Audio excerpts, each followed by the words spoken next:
My dear brothers and sisters, peace is not a story told to us by the world. It is a story we must write ourselves. Too often we wait for someone to hand us tranquility, to give us rest in a restless world.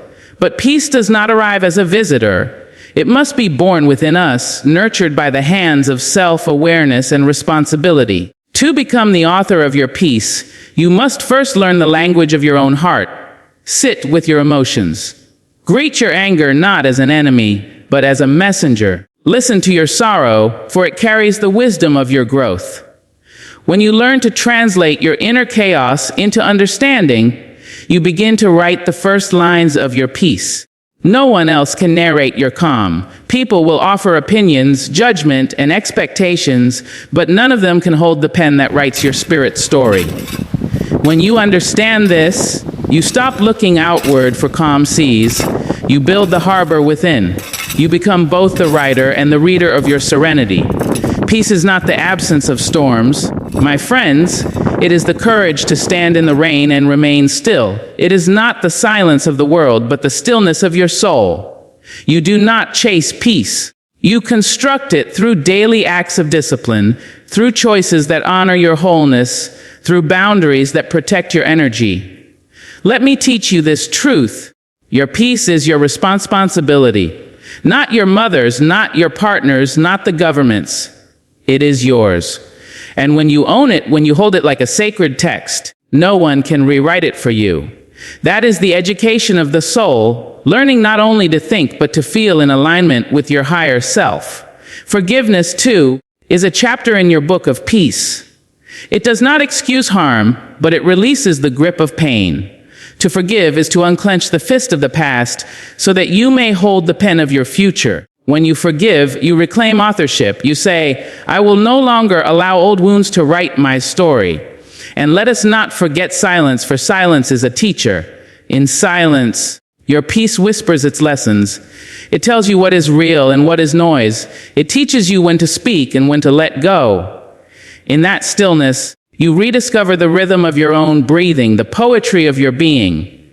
To become the author of your peace is to live intentionally. Every choice you make, every word you speak, becomes a sentence in the book of your inner harmony.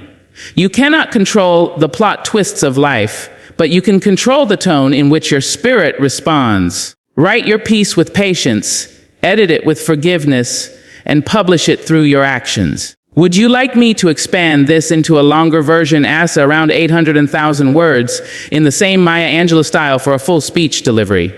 Peace begins within. It is not a gift wrapped and handed to you by the world, nor is it something you stumble upon while wandering through life. It is something you must plant, nurture, and grow in the garden of your own soul. Too many of us chase peace as if it lives in another person, another place, or another time. We say, I'll find peace when I have more money, when I'm loved better, when I leave this job, when life slows down. But peace is not waiting for you somewhere out there. It's waiting for you to stop running. It's waiting for you to turn inward.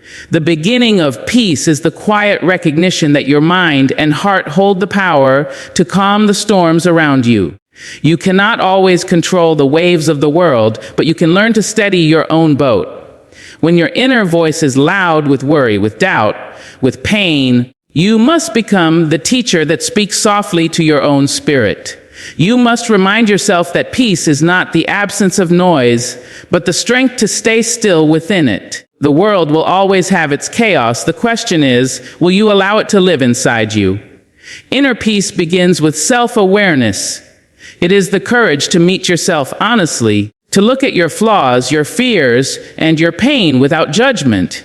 It is the wisdom to see that you are not your mistakes, that you are still growing, still unfolding, still learning. When you recognize your worth, not because someone else praises it, but because you see it yourself, that is when peace begins to take root. It is a process of returning home to your own heart again and again, no matter how far you wander. Peace demands honesty. It asks you to stop pretending that you are fine when you are not. It asks you to stop carrying the burdens of others when your own hands are trembling. It asks you to rest when the world tells you to run faster. You cannot author peace if you are writing from exhaustion. True peace grows when you honor your limits and forgive yourself for being human. It thrives when you release control over what you cannot change and focus on what you can. The tone of your thoughts, the gentleness of your words, the kindness of your actions. Peace is an inner discipline. It does not bloom overnight. It grows with practice, with patience, with faith. Each moment of calm you create within yourself becomes a light that guides you forward. When you understand that this light is yours to tend, you will stop searching for peace and start becoming it. Peace begins within, and once it is born there, nothing and no one can take it away. To own your emotions is to reclaim your power. Too often we allow our feelings to control our words, our actions, and even the direction of our lives. We move through our days reacting rather than responding, giving the reins of our peace to anyone who stirs our heart in the wrong way. But when you learn to take responsibility for your emotions, you begin to see that peace is not dependent on the behavior of others. It depends on the balance within yourself. To own your emotions does not mean to suppress them or to silence your pain. It means to acknowledge them with awareness, to name them, and to understand their purpose. Every emotion you feel, anger, sadness, fear, or joy, is a messenger. It comes to teach you something about yourself, about your needs, about your boundaries. When you ignore these messages, when you deny your own feelings to appear strong or composed, you betray yourself. You build walls instead of bridges within your heart. To become the author of your peace, you must read your emotions like words on a page. You must interpret their meaning and decide how to respond rather than allowing them to write your story for you. Anger, for example, is not your enemy. It is an alarm, a signal that something has crossed your inner line of respect. Instead of letting anger burn through you, learn to sit with it and ask what it's trying to tell you. Sadness, too, is a teacher. It invites you to slow down, to mourn, to release. Fear warns you when you step into the unknown, but it can also guide you toward growth if you listen without surrendering to it. Each emotion, when understood, becomes a tool for peace instead of a weapon against it. Owning your emotions requires self-discipline. It demands that you pause before reacting, that you breathe before speaking, that you think before judging. It asks you to be both student and teacher of your own heart. You must learn when to express and when to observe, when to share and when to hold still. It is through this balance that emotional maturity is born. And when you reach that maturity, your peace becomes stronger, more stable, more lasting. Blaming others for how you feel is easy, but it is also a surrender. When you say, "They made me angry," or "They ruined my day," you hand them the pen that writes your emotional script. But when you say, "I feel anger, and I will choose how to handle it," you take that pen back into your own hands. That is the moment you begin to write peace into your life. To own your emotions is to know that feelings are not chains but choices. You cannot always control what you feel, but you can always control how you respond. The power to stay calm in the storm, to forgive when hurt, and to love when disappointed. This is the strength that comes from emotional ownership. Healing through awareness is one of the deepest forms of education the soul can receive. Awareness is the light that reveals where pain has hidden, where old wounds have taken root, and where the spirit longs to breathe again. So many people move through life unaware of the weight they carry. They react from their hurt, speak from their scars, and wonder why peace feels so far away. But healing begins the moment you open your eyes to the truth of what lives inside you. You cannot fix what you refuse to see, and you cannot heal what you continue to hide. Awareness is the first step toward freedom. To be aware is not simply to notice your pain. It is to understand it. It means tracing your feelings back to their source, learning why certain words sting, why certain memories still ache, and why certain fears continue to return. It is not an act of judgment, it is an act of compassion. You do not examine your wounds to punish yourself, but to give them air, to let them breathe, to allow them to mend in the light of understanding. Healing through awareness is gentle work, sacred work. It asks you to look at your past not as a prison, but as a teacher. Every wound carries a lesson. The heartbreak teaches you about attachment and release. The betrayal teaches you about trust and discernment. The disappointment teaches you about expectations and resilience. When you become aware of these lessons, you transform pain into wisdom. You begin to see that suffering was never meant to destroy you. It was meant to awaken you. The pain that once silenced you can become the very reason you speak with clarity and strength. Awareness demands honesty. It calls you to remove the masks you wear for the world and to face your truth without shame. It requires patience, for healing is not a race but a rhythm. Some wounds heal slowly because they were never truly understood. Awareness brings understanding, and understanding brings peace.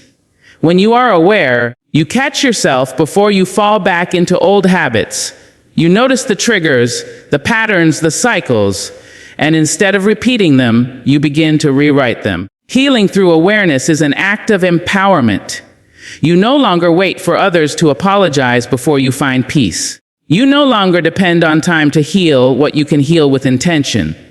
You realize that awareness gives you choices. The choice to forgive, the choice to release, the choice to move forward. When you live with awareness, life no longer happens to you. It happens through you. Each day becomes a chance to write a new page, lighter than the one before. And so, the journey of healing is not about erasing pain, but about learning from it. Awareness teaches you that peace is not found in forgetting your wounds, but in understanding them so deeply that they no longer control you. Boundaries are not walls. They are doors with locks that you alone hold the key to. They are not built to shut the world out, but to protect the peace within.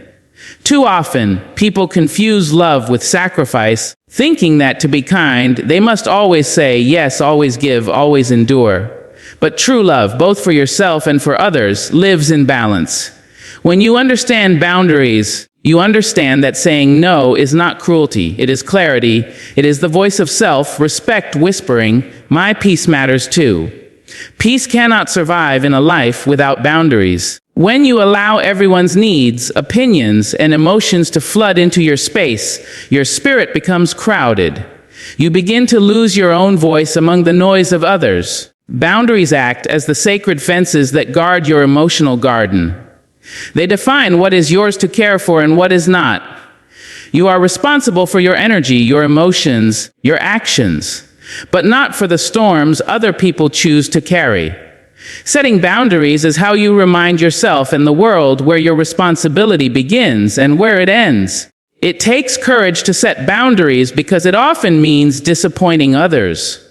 People who benefit from your lack of limits will not always celebrate your growth. They may call you distant, selfish, or cold, but do not let their discomfort make you question your worth. Boundaries are not about rejection, they are about preservation. They protect your energy so that you can give from fullness rather than exhaustion. Without them, kindness becomes a burden, and generosity becomes self-neglect. When you set boundaries, you are not pushing people away. You are inviting them to meet you in a space of mutual respect. Boundaries teach others how to treat you. If you do not speak your limits, others will assume you have none. Silence is not strength when it allows disrespect to go unchecked. Learning to say no with grace is one of the highest forms of self-care. It is not about controlling others, but about guiding yourself toward peace. Each time you honor your limits, you tell your soul, I am safe here. Each time you protect your energy, you strengthen the foundation of your inner peace. Boundaries also create room for compassion. When you stop overextending yourself, you rediscover the joy of giving freely rather than out of guilt. You learn that peace flourishes not in constant service to others, but in the balance between giving and resting. Boundaries allow you to love without losing yourself, to care without collapsing, and to listen without absorbing. When you guard your peace with clear, kind boundaries, you move through life with quiet confidence. You no longer seek validation in pleasing others, you find satisfaction in honoring yourself. And in that protection, your peace grows stronger, deeper, and more unshakable. Boundaries then become not barriers to love, but bridges to genuine connection built on respect and truth. Silence is not emptiness, it is the sacred space where truth gathers its strength. In a world that never stops talking, where voices rise louder than understanding, silence becomes an act of courage. It is in the quiet moments that we begin to hear what truly matters. The whisper of intuition, the rhythm of our breath, the sound of our own heart reminding us who we are. Too many people fear silence because it confronts them with themselves. They drown their thoughts in noise, in conversations, in distractions, but peace does not live in the noise. Peace grows in the silence that teaches you how to listen deeply. Silence is strength because it teaches restraint. When anger rushes to your lips, silence offers you a moment to breathe.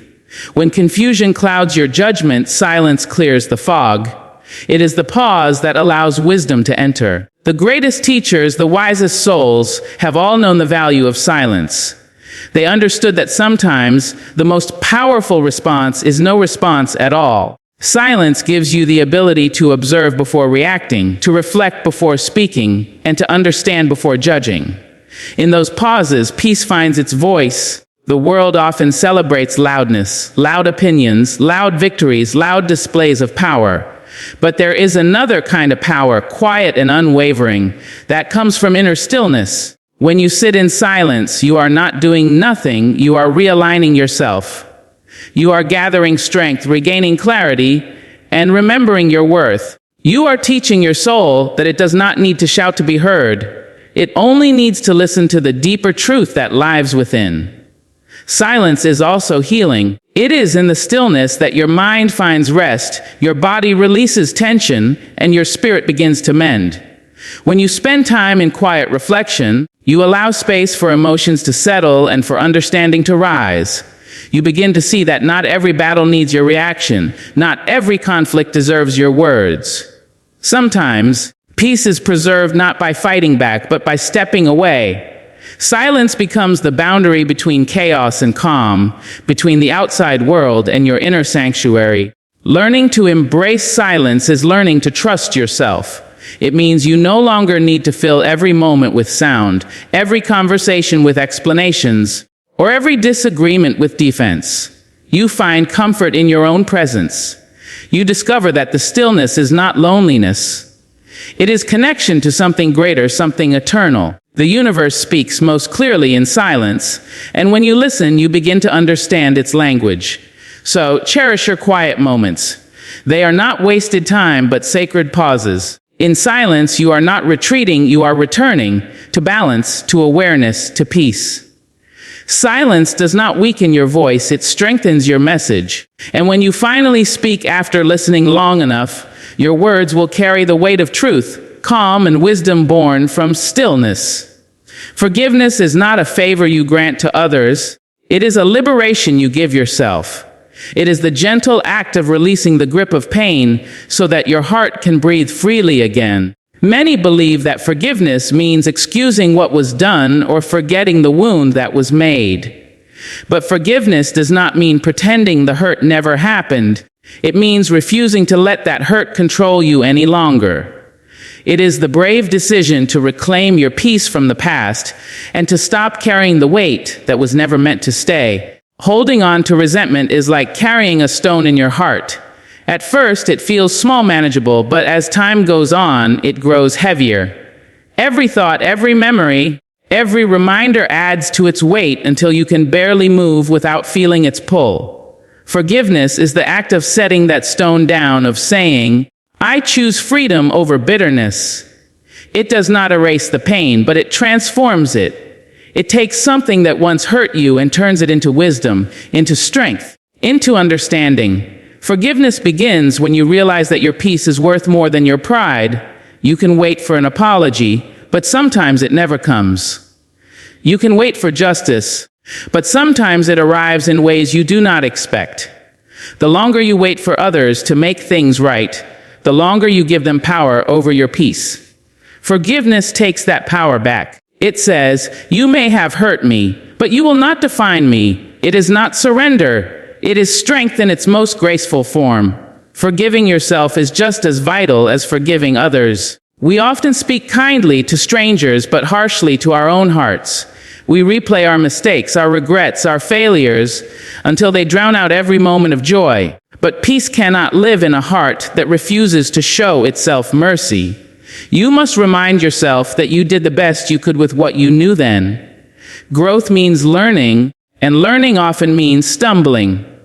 To forgive yourself is to accept that imperfection is part of being human, and that each mistake carries the seed of wisdom within it. Forgiveness is a process, not a single act. Some days you may feel free of the hurt, and on others you may feel its echo return. That is not failure, that is healing. It takes time for the heart to unlearn pain. Each time you choose to release anger, each time you refuse to let bitterness rise, you are writing another line of peace into your life story. When you forgive, you open your hands to receive new blessings. You create space where resentment once lived, and in that space, peace finds room to grow. Forgiveness is not forgetting the past, it is choosing to walk forward without letting it follow you. It is the quiet strength that says, I will not live in yesterday when today offers me peace. Purpose-driven living is the heartbeat of lasting peace. When you live with purpose, every action becomes meaningful, every challenge becomes a lesson, and every day feels like a step towards something greater than yourself. Many people move through life without direction, chasing approval, possessions, or fleeting happiness, yet still feeling empty inside. But when you awaken to your purpose, when you understand why you are here and what gifts you bring to the world, peace becomes your constant companion. Purpose gives your life rhythm, and rhythm brings harmony to your soul. To live with purpose is to live with intention. It means you do not simply exist, you create. Each decision you make is a brushstroke on the canvas of your life. You begin to choose your actions not out of fear or habit, but out of alignment with what truly matters to you. When your values guide your behavior, when your heart guides your words, you find that peace flows naturally through you. There is no inner war when the mind and spirit walk in the same direction. Purpose also gives pain a reason. When difficulties arise, instead of asking, why me? You begin to ask, what is this teaching me? You see obstacles not as punishments, but as stepping stones that shape your character and deepen your understanding. Every challenge becomes an invitation to grow stronger, wiser, and more compassionate. And in that growth, you find peace, because you understand that nothing is wasted, not even the hard seasons. They too are chapters in your purpose. Peace thrives in alignment. When you live in a way that reflects your truth, you no longer chase what does not belong to you. You stop comparing your journey to others because you realize that no two purposes are the same. You find joy in being authentic, in walking your own path with integrity and love. The world may try to pull you in many directions, but purpose anchors you. It reminds you who you are and why you began. It gives you the courage to say no to distractions and yes to your destiny. Living with purpose also transforms how you treat others. When your actions are guided by love and intention, you begin to see people not as obstacles, but as companions on a shared journey. You lift others as you climb, understanding that peace is multiplied when it is shared. Your presence becomes calming, your words healing, your life a quiet inspiration. Purpose-driven living is not about fame or recognition, it is about contribution. It is about leaving every space better than you found it, every soul lighter for having known you. When you align your days with purpose, peace follows like a faithful shadow. You stop seeking meaning outside yourself because you realize it was within you all along. Purpose gives direction to your passion and structure to your dreams. It reminds you that you were not created to wander. You were created to make your journey count, to live with grace, and to write peace into the story of your existence. Peace is not something you stumble upon at the end of the road. It is something you build with every step you take. You become its architect through awareness, responsibility, forgiveness, and purpose. Each lesson, each pause, each choice becomes a word in the story of your serenity. So walk gently with yourself. Protect your calm as you would a flame on a windy night. Let your peace speak louder than your pain, and let your spirit write its own quiet masterpiece. For when you live as the author of your peace, you teach the world how to find its own.